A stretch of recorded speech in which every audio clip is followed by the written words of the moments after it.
कमर के दर्द के बारे में आजकल बहुत ज़्यादा लोगों को तकलीफ़ें होने लगी हैं। वैसे देखा जाए तो पिछली बार भी हमने एक बार इसके बारे में बात की थी कि आजकल औरतों में जो कमर का दर्द है, ज़्यादातर लोगों में अपना जो किचन का सिस्टम है उसकी वजह से होने की संभावना ज़्यादा है।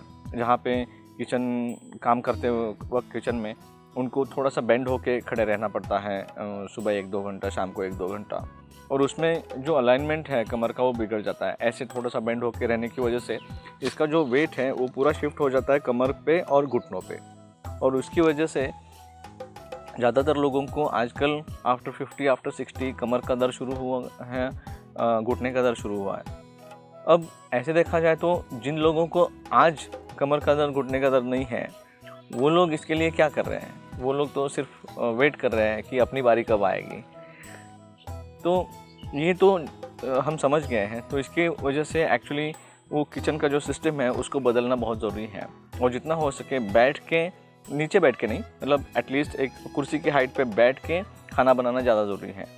बाकी इसके अलावा खेतों में काम करना, उस वक्त बोझ उठाना पड़ता है, झुक के काम करना पड़ता है, ये सब जो होता है वो करने में कोई हर्ज नहीं है। लेकिन होता ये है कि बहुत बार ऐसे होता है कि काम इंसान अपने कैपेसिटी से ज़्यादा करता है, और उसकी वजह से वो कमर के मसल जो है वो उसको सह नहीं पाते हैं।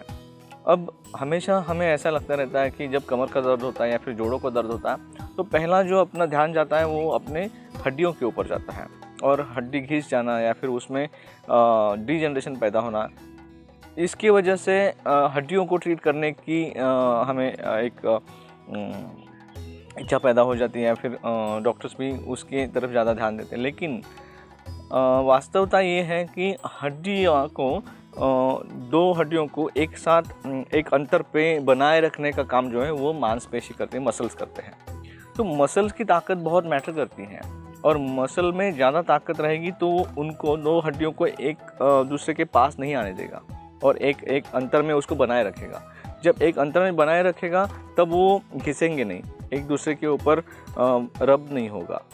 तो इसी वजह से मसल ट्रेनिंग ज़्यादा ज़रूरी है इसके लिए।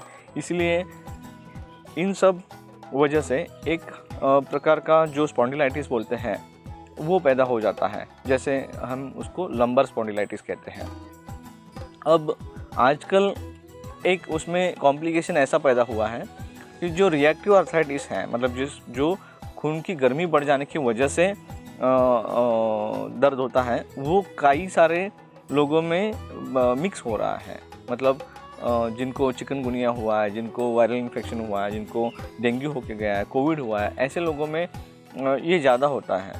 इसीलिए जब हम डायग्नोसिस करते हैं तब ये देखना पड़ता है कि ये जो कमर का दर्द है ये सिर्फ रीढ़ की हड्डियों में जो घिसाव पैदा हुआ है, उसमें जो डीजनरेशन पैदा हुआ है, सिर्फ उसकी वजह से है, या ये मिक्स हो चुका है उस रिएक्टिव आर्थराइटिस के साथ। अगर ये दोनों मिक्स हुए हैं तो उसकी चिकित्सा करने में थोड़ी देरी भी लगती है, क्योंकि ये दोनों की ट्रीटमेंट एक दूसरे से अपोजिट होती हैं। मतलब एक चिकित्सा में हमें उसको गर्म ट्रीटमेंट देनी पड़ती है, सेक देना पड़ता है, तो दूसरे इसमें उसको गर्म ट्रीटमेंट दे के नहीं चलता है। लेकिन इसका एक बैलेंस करते करते जब हम उसको ट्रीट करते हैं तब वो ठीक हो जाता है।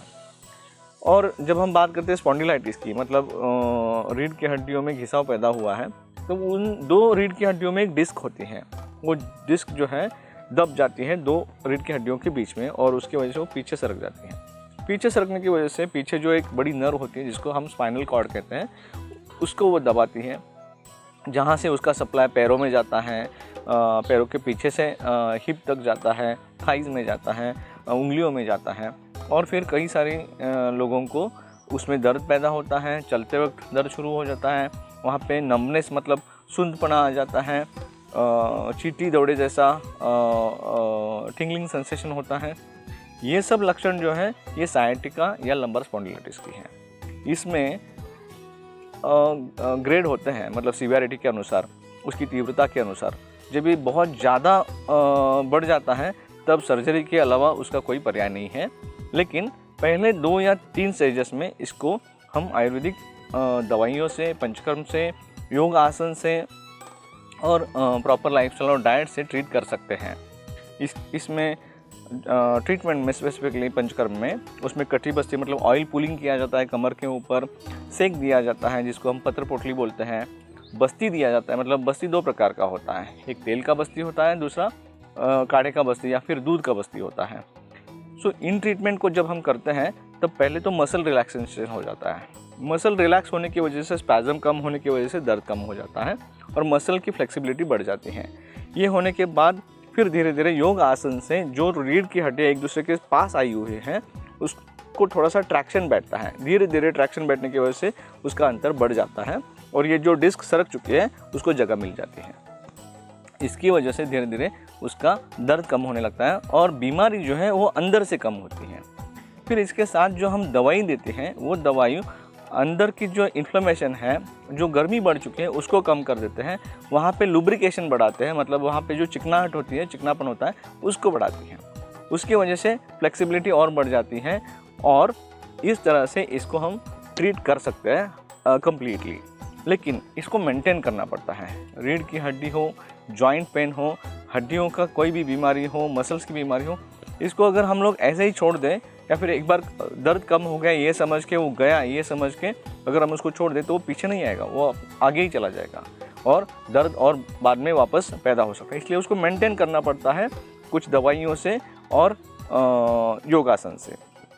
आसन मसल को मजबूत कर देता है और उसके साथ अगर हम सही तरीके का खाना खाएं, सही तरीके से अपना लाइफस्टाइल बनाए रखें तो ये लॉन्ग टर्म तक अच्छे से रह जाता है। तो मैं कहूँगा कि जिन लोगों को ग्रेड 1, ग्रेड 2 या फिर इनिशियल पार्ट ऑफ ग्रेड 3 तक डिजनरेशन हुआ है, स्पॉन्डिलाइटिस हुआ है, उन लोगों को ज़रूर आयुर्वेदिक ट्रीटमेंट लेना चाहिए पहले, और जिन लोगों का उससे ट्रीट नहीं होता है उन्हीं को सर्जरी के लिए जाना चाहिए, ये मेरा मानना है। धन्यवाद।